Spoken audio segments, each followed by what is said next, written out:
Hello there and welcome back. The November opinion polls results are in. Let's begin with the approval ratings for the president and the government. I have mapped this along with Russia is moving in the right direction indicator. Approval is recovering after the dent caused by mobilization in September, but the numbers have not fully rebounded, at risk of making a fool of myself. I think that the government will not push the Russian people again until next year, February, March probably. This is a bit of a pattern with the Russian government. Push something through, wait for the initial upset to dissipate and for people to get used to the new normal, then go again. And if you go back to my first video in this series, you can see this strategy being used in the context of introducing censorship to Russia. By looking at the social indicators, we can gain a better understanding of people's mood, and the mood is overall negative.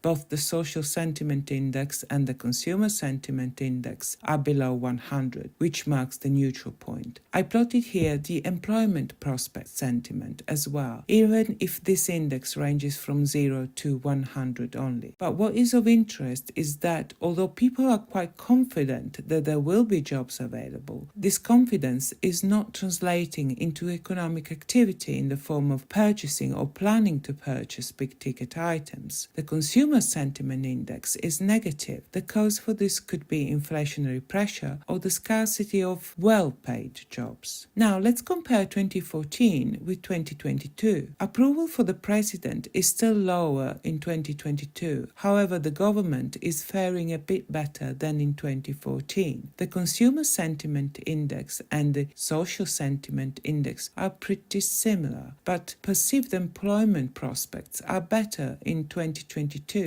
than they were in 2014. This, along with the lightning-fast rerouting of supply chains into Russia, suggests to me that the government was better prepared to deal with the consequences of the invasion in 2022 than they were in 2014. And now we have to talk about inflation and GDP. Let's get GDP out of the way first. The Russian central bank expects GDP growth rate year on year to be negative, between -3 and -3.5%. And I'll plot this against the expected GDP results for European countries according to Eurostat. Now, if I fade out 2022 expected results and fade in the forecast for 2023, you can see that GDP is expected to drop across Europe. Feel free to insert your own preferred expletive here. Now, for more scary stories, I will share with you the expected inflation rate for the year, and something jumps out straight away. The countries with the highest inflation rates, with a couple of notable exceptions, are countries that joined the EU after the dissolution of the Soviet Union. I can use the inflation rates as a soft indicator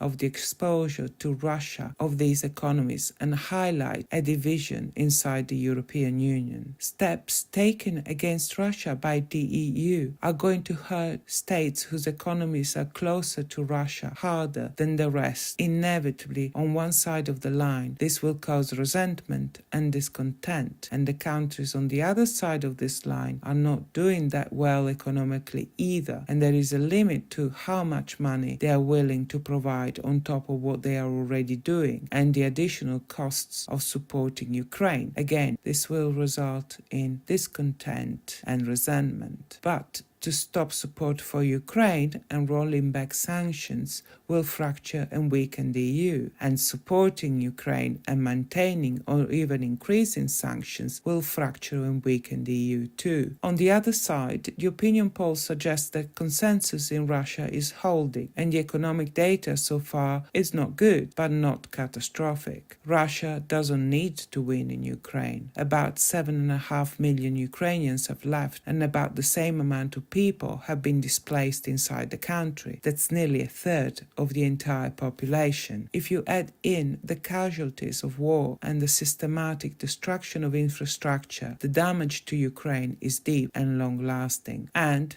as an added bonus, the war is undermining the EU. All considered, my conclusion is that the Russian government is in no hurry to sit down and negotiate. And I really hope I'm wrong. I'll be back next month with a new set of opinion poll results, and I hope to see you again then. In the meanwhile, have a lovely, fantastic, super time over the holidays. Bye-bye.